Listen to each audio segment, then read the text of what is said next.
If you've been uploading beats consistently to YouTube and your channel is not growing, it's probably not your beats, it's because of how you're using YouTube. Most producers don't understand the analytics, what the numbers mean, which numbers are important, and they're rewriting the same descriptions and tags every time.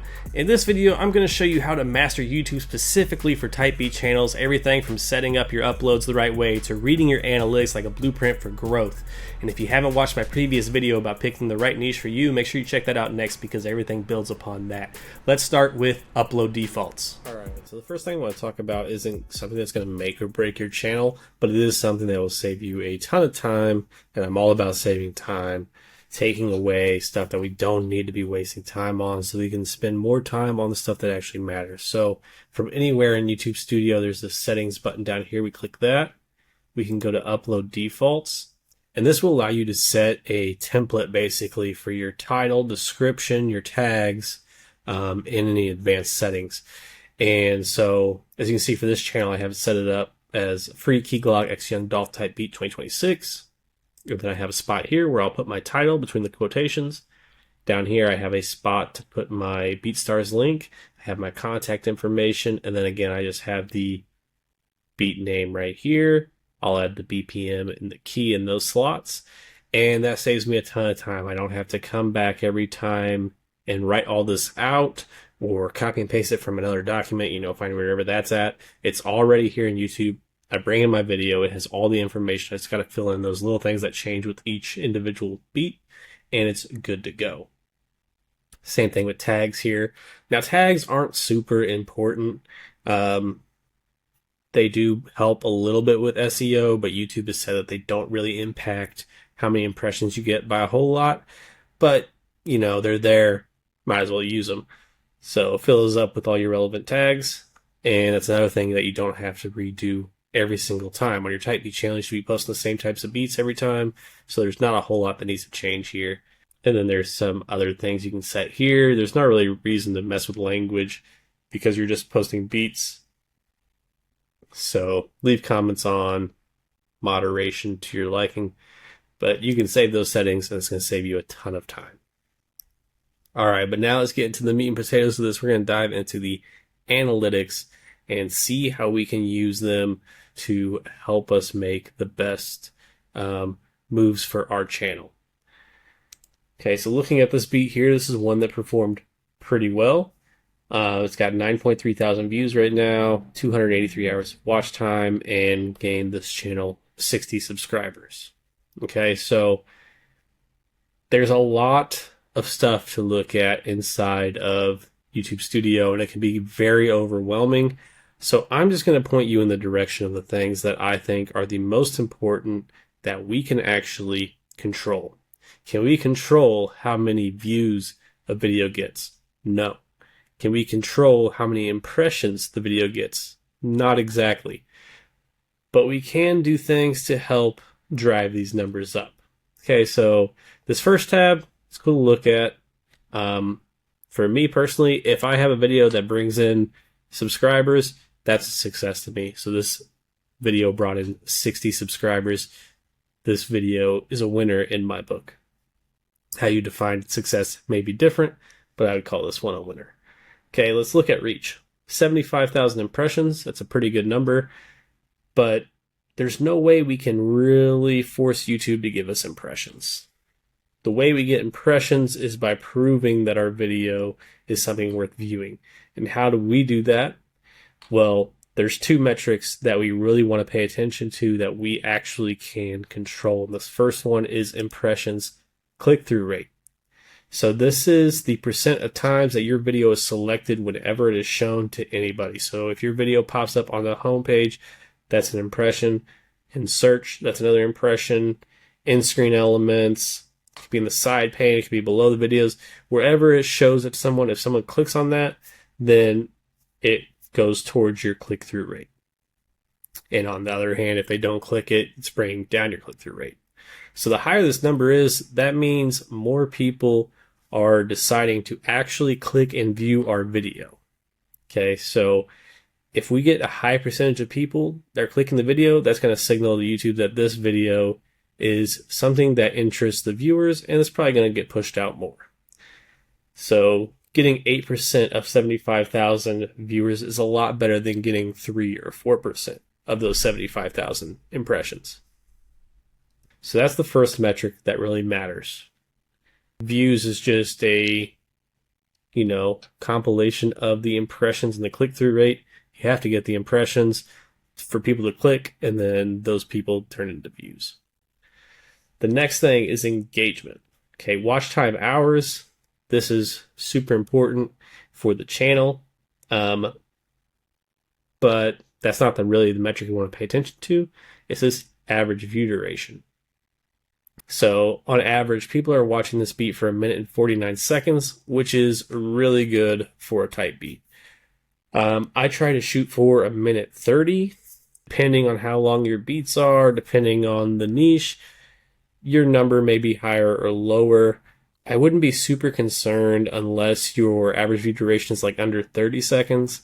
I've had videos under 1 minute. I'll show you some in a second. Under 1 minute that still did really well.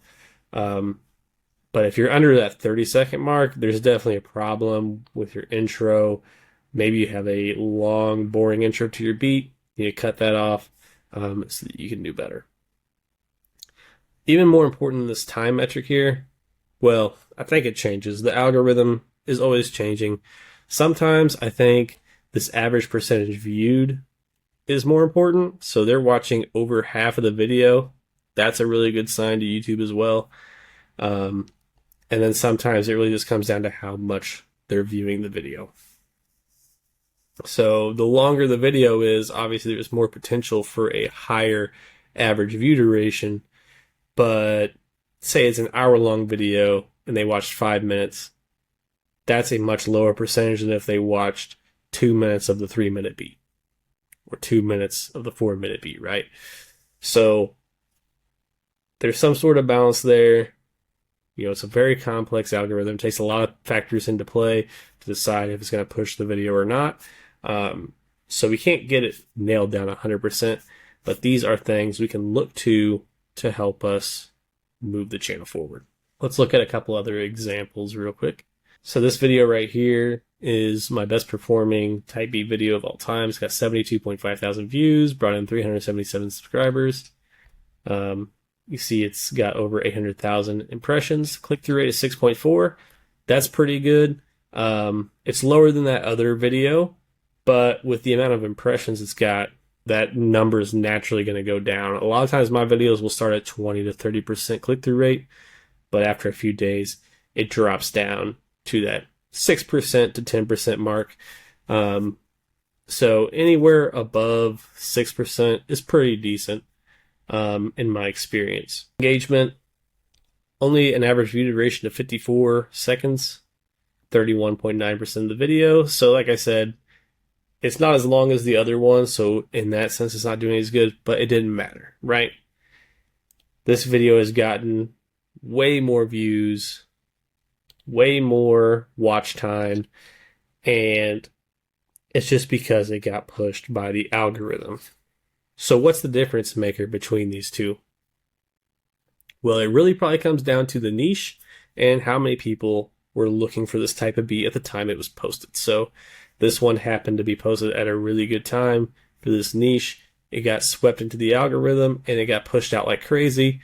And as a result, it got a lot of views for my channel. The other niche wasn't as high in demand, so it didn't get as much. So that's something, again, going back to picking the right niche is going to be a huge difference maker. You can make any niche work as long as there's some demand for it. But if there's a high demand, you're going to be able to achieve a lot more with a lot lower looking analytics. So that was a pretty quick look into YouTube analytics, and you probably have some questions, so make sure you drop them in the comments. But let's talk about how we can use those numbers to guide us. Okay, if we need to get more average view duration, if we need to move that number up, how can we do that? Well, one of the ways is by adding some sort of intro to your beats. Sometimes it's good to just drop the beat right away, and if you have a beat that hits really hard and is going to have an infectious bounce, you can do that. But sometimes you'll need to kind of finesse the intro. There's a couple different ways you can do that. You can create a kind of a branded intro type deal. I've seen this done on several channels that are doing very well. I do it myself on my Memphis channel. And I would say just stick to something that's like 6 seconds long. Mine, it's got a like lion made out of fire running out, and then it splashes and burns up, and it has my French Empire Beats logo. You could have, something like that. Just something with your logo comes in real quick, adds a few seconds. It's not going to be so long that it drives the viewer away, because I've seen people that have like 30-second ones or close to like 20-second ones. Much too long. You don't want to do that.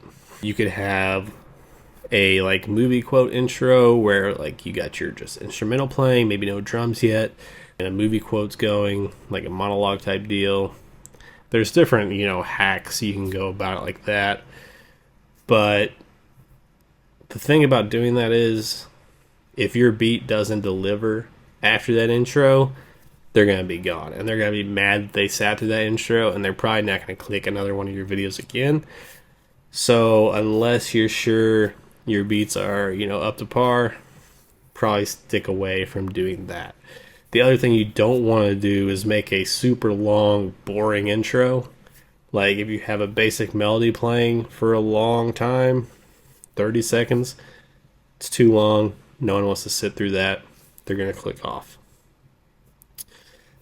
A good intro length I have found, and I've said this in my other videos, is I'd say like 8 bars, 16 bars at absolute max. If you're in like trap BPMs like 140 and above, 16 bars would be okay, but really 8 bars would be better.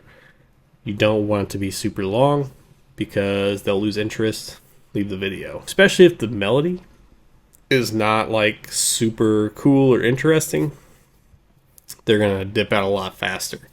If you have a super interesting melody, maybe a really cool build up, you can squeeze some more time out of that. But otherwise, we want to get to those drums quick so that the viewer, the listener, hears what they're looking for. For me, the drums are like the highlight of the whole thing most of the time. So I want those drums to get in as quick as possible so that the listener can really get into the groove. The other big one was our click-through rate. Now, click-through rate is something that can be a little difficult to gauge or really make good improvements on. And the reason I say that is because every type beat niche has a general format that it follows. You'll see all the people that are doing the type beat of that niche doing the same exact type of thumbnails, same exact type of titling, with very few variations. And there's a reason for that, because the people who are looking for those type beats are conditioned to see that and know that that's going to lead to what they're looking for. If you step away from that, there's a potential that you could be a standout, right? You could draw more viewers. You could be more unique, and in that case, maybe get more viewers than you would otherwise. But the alternative is they see your thumbnail and they're like, that's not the type of beat I'm looking for. It doesn't look like all the other ones that I've been looking at. So you can do some experimentation there, but generally the best thing is to follow what the niche is doing. You might try little tiny things to make it pop out. Things you don't want to do is put a whole bunch of text on there. Putting your like producer logo on there is usually not a good idea. Avoid anything that is like the explicit banner type thing, or I don't know, the banner or sticker, whatever you want to call that.